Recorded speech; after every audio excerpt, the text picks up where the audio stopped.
Good morning. My name is Dr. Ravi Campbell, and I put my principles first. Thank you. When people ask me why I joined, I tell them I kept looking at the news, kept looking at my kids, then waiting for leaders to save us.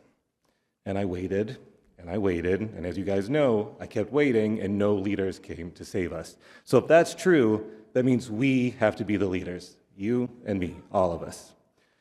And I know you guys feel the same, otherwise you wouldn't be here today, so I want you to know I appreciate you, all of you, very much.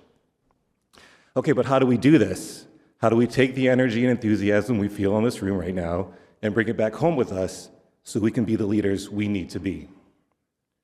To help us with an answer, I'm pleased to introduce our next panel, titled Building the Civic Bench, featuring 4 of Principal First's best: Michael Beck, Andrew Eastman, Melissa Kennard, and Chris Rusin. These 4 will be interviewed by our amazing Executive Director, Brittany Martinez. Brittany, take it away. Thank you, Ravi. And also thank you to Ravi, who's one of our incredible volunteers on our executive committee. And so we are so grateful for his creativity and his passion. Thank you. Well, hello, and you guys can't get rid of me, sorry. I'm gonna go on a silent oath next week, but not yet. And we're so excited to be here with some of our volunteers. We've never done a panel like this before, and I think a lot of folks who've come to Principles First, were first interested, what's going on, and then we've got great speakers, and that's interesting, but we've never really taken the chance really to let you guys know more about us and our volunteers and all the structure and all of the scaling up that we've done over the last few years. So we're excited to share that with you. And without further ado, everyone, so I have a few rapid fire questions that we're going to start with. So if someone wants to indicate to me that they're ready for me to pick on them first. But how long have you been involved with Principles First, and what drew you to the organization? Michael's from New Jersey. He's always ready. Thanks for the setup, Chris. What drew me to Principles First was a tweet from Heath Mayo after the 2020 election, and just started following him. And at that point, I think a lot of us felt, despondent, hopeless, and trying to figure out what the heck is going on with our country. And as someone who is not always politically involved, needed that outlet. And so when I found the organization and got to work with all the great people on the stage and who set up the summit and all the great work, found a home. And that's what I think really drew me to the organization. This is my 3rd summit. The way that I came to Principles First was actually probably quite a few people in the room, similar to you guys, is I found it on the Bulwark. And so I decided to just come to DC by myself to the first summit that I came to in 2024, and ended up meeting a couple of people, including Brian Rice, who is here, and Andy, who's also part of our Illinois, Wisconsin team, and really just kind of took off from there. Met some people. The next year, we did the RNC event in Wisconsin, and that's kind of just how I became involved. I feel the same way. It really just became home, It's like you find your people. So that's been my experience. So I'll tell you my experience. It's actually a very nerdy experience. I watched the 2022 summit when Adam Kinzinger, being from Illinois, I watched that event at the National Press Club, and that was right after the invasion of Ukraine. So I saw that event. That made me familiar with Principles First, and then Heath kind of traveled the country that summer and had a meetup in Illinois where I got to meet with Heath and some other people that I thought were like-minded to me. And then from there, I attended the summit in 2023, got involved with the agenda planning committee. That was a great way to sort of understand more about Principles First core principles, who are the politicians and academics that reflect our principles best. And then in 2024, 2025, when we ended up coming up with the idea of state chapters, I was able to team up with Brian and Melissa and others, and we hosted our first state dinner last April. So it's been kind of a progressive involvement. And the one thing I would always say is the way that Principles First grows is interested, organic people that meet up and aren't afraid to have conversations and say, hey, I have this idea, I'm going to run with it. And the organization gives you a lot of leeway to do that if you're interested. I mean, it's very empowering if you're kind of a self-starting type of person. So just like many of you, I was working from home during the COVID pandemic, and I discovered Principles First online. I don't remember if it was Heath Mayo I saw first or my now dear friend Lisa Savage at Frequent Buyer. They were talking about the first Principles First Summit at the Press Club. And I'm a longtime Republican activist, so I was looking for some place that felt like home, because the Republican Party has become obviously a very angry, bitter place. So I thought, well, I haven't been to DC in 20 years. I'm going to go to the next summit. Well, then COVID came back, and they finally scheduled the second summit at the Press Club, and some of you were probably there. We were all wearing masks. And as I arrived in DC Friday evening, I found myself walking through Lafayette Square Park, and there was a pro-Ukraine rally taking place. It was just when Russia invaded. And that touched my heart. I was incredibly moved by that. And then the next morning at the summit, they honored Lieutenant Colonel Vindman, and Adam Kinzinger spoke, and others who we know and love now. And I realized, this is my home. These are my people. This is what I've always believed as a Reagan Republican. I don't believe I've changed, despite some friends and some party apparatus and some politicians who have changed. So as with everything in life, you show up once, you show up the second time and volunteer, you show up the third time, you're an organizer, you show up the fourth time, you're on the board of directors. Then as Andrew said, I hosted, I think, our first dinner in the Detroit area. And I met Terry Virts, the astronaut, and Michael and I spent some time with him at the bar afterwards, hearing stories about being in space. And so this is home. All of you are friends and family now. So we're a volunteer-driven organization. You too can do what we do, and we're going to tell you a little bit more about that. Thank you all. And you know, we've touched a little bit on some of the events that you've helped do and create and come up with and execute, and would love to hear, and we can do popcorn because I know we've already said a few, but what are some of the things and highlights of events or meetings or whatever? I mean, we've had a lot of meetings. Whoever has a meeting as a highlight, right? But like, what are some of the things that are kind of top-notch moments in your Principles First experience? And how about we start with Andy this time? How about you? All right. So I can tell you. So actually, building on that Principles First dinner that we had last April, there was a woman that was in the audience of that dinner that was involved in Braver Angels, which is a depolarization group that many of you may be familiar with. So after that, you can certainly applaud. They do good work. But after that dinner, we had a call from, she was I believe the Blue State coordinator in Illinois. They were doing a public television documentary series on her work, and she wanted to feature Principles First as well. So we ended up having a discussion, shooting some footage. She ended up attending one of our events, and actually they just last week had the premiere of that documentary, and I was able to ask her a question. And I said, so in your work, what have been some of the moments that have been most inspiring to you, right? Given that you talk to a lot of people that are at odds with one another. And she said, when I went to the Principles First dinner and sat at a table full of Republicans, and I'm a Democrat, and I felt welcomed, right? And I thought that was really neat, right? I mean, it was a case where she felt welcomed. I've always thought that the first rule of politics is sort of love your neighbor, but that really stuck with me, and it was just kind of a random sequence of events that all came out of that one Principles First dinner that I think are beneficial, and I think those are the sorts of conversations that we need to be having as a country.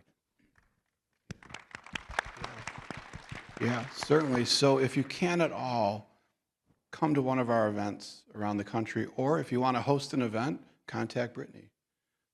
Brittany was on a podcast the other day. Someone said, how about Boston? She said, working on it. So it's not just Brittany working on it, it's you too. We need you to get involved. If you have a town, you have a venue, you have 30 friends, you have 50 friends, you have a civic organization, we will come to you. Some of us will come. Maybe some of you will come. Chicago, Boston, New York, Dallas, Houston, Detroit, Charleston. I kicked off the series in Detroit, and then I flew to Charleston and helped them. And then someone picked up the ball, and they kept it rolling and rolling and rolling. So we're all volunteers. We're all here to help. And as he said, it doesn't matter if you identify as an independent, a Republican, a Democrat, a former Republican, you are welcome. Well, as far as like a specific event goes, I think I mentioned the event at the RNC, which I think was like a really, really cool juxtaposition with the RNC being there in town in Milwaukee, in my hometown, which was really cool. And it really snowballed. It turned, from, we were talking about doing a dinner in Wisconsin. It was an election year, obviously. And it like snowballed into this much bigger event, kind of like a mini summit, I would say, which was really awesome. So it was really great to see everybody come together for that and support. I thought what was really cool about that was that because of the proximity to the convention, there was a lot of foreign press that came and they wanted to get sort of a different approach to, well, Principles First was originally sort of dissenting Republicans, and now we broadened out to, all principled people that are involved in politics and adhere to our principles. But I thought what was really cool was I remember at that event, we had so many reporters that were just having random conversations and trying to report on, like, look, there are people that aren't MAGA Republicans, right? And I got to see that in the press kind of kicked forward, and you thought, oh, there's only 100 people here, but it really ended up kind of, there were conversations that were had in that room that then ended up being in the German press, right? It was kind of a neat thing to actually see. Yeah, that was definitely a great event. So a highlight for us in New Jersey is we premiered the first of a few community events. And so obviously the summit and a lot of the dinners still feature, what we'll call national or global politics. That community forum was talked about federal choices, local impact. And the one that I think really struck is we had a gentleman who was a director of a local food bank in New Jersey and talking about the big, beautiful bill and how many people rely on federal funding for food banks.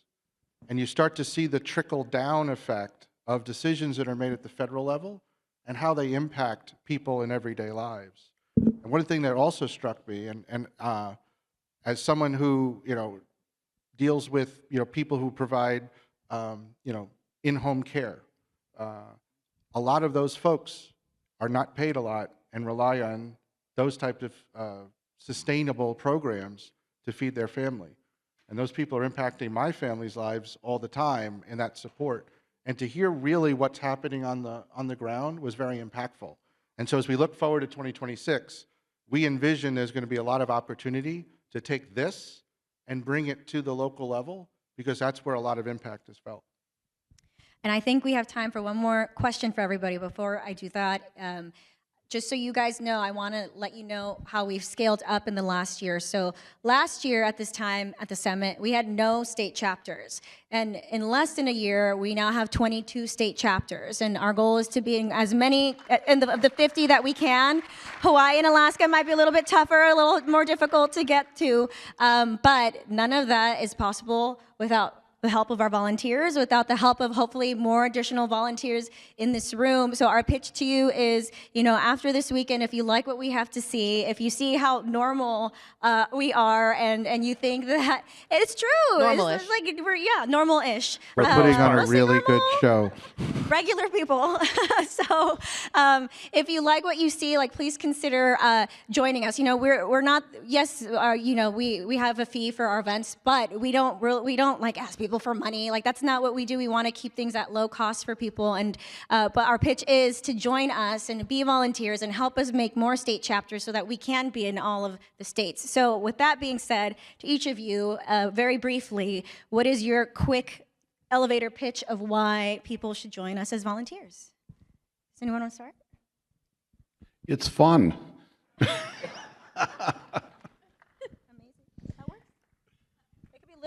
but that's perfect. I'll keep it short as well, too. I think it's a great way to get to know different people, people that agree with your principles, but maybe, and particularly now as the organization has grown, I've met people that are progressive Democrats all the way to what would have been typically conservative pre-MAGA Republicans, and it's wonderful to get them in a room and see people that were so inspired. I actually think, and I don't want to talk about this, but last year at our event, we had a bomb threat, and it was amazing to see the determination, you know, how people handled that calmly, how determined they were to continue the event, to continue on. And it was deeply moving to see how I thought, well, people will leave. But these people were, you know, determined. Again, it was sort of a love your neighbor type atmosphere. And I think that's really the reason, right? It's to get to know people that are very different from you and that may also be in your state as well. So it's been really interesting just to meet all the variety of people from throughout the country that think like you. By the way, thanks to all of you for applauding the police after they cleared the venue. Yeah. Thank you. I think as far as why you should get involved in Principles First, we are actively, you know, building the big tent that we're all looking for to you know, fight this authoritarian threat. And so it's just show up, you know, just come, and it's such a welcoming place. But even if it's not here, if it's somewhere else, if it's Braver Angels, if it's one of the organizations out in the foyer area, like, I mean, it's a just show up situation. Just do what you can. No one here, you know, as a volunteer, they don't expect you to do anything that's outside of your capacity. You know, it's like, just do something. Agreed. Participation is key. So many people say, well, I'm not qualified. Yeah, you are. It doesn't I mean, matter. no matter what organization it is, if you're doing something constructive and you're becoming more informed about what you believe and how to influence politics in a better way, do it. Yep, that's it. And I'll close with this, and I think Chris said it. You can go from, you know, what am I doing, to having massive responsibility and making things happen in a very quick time. So it's easy access, it's efficient, and you can feel very productive very quickly. Ready? Thank you so much to our volunteers here, and I guess as you make your way off the stage, no, thank you, and we'll start heading into the next. But the last thing I'll say, if you see anyone with a blue lanyard or a green lanyard, those are our people. Stop them, ask us questions, ask me questions. We want to talk to you. So thank you guys so much.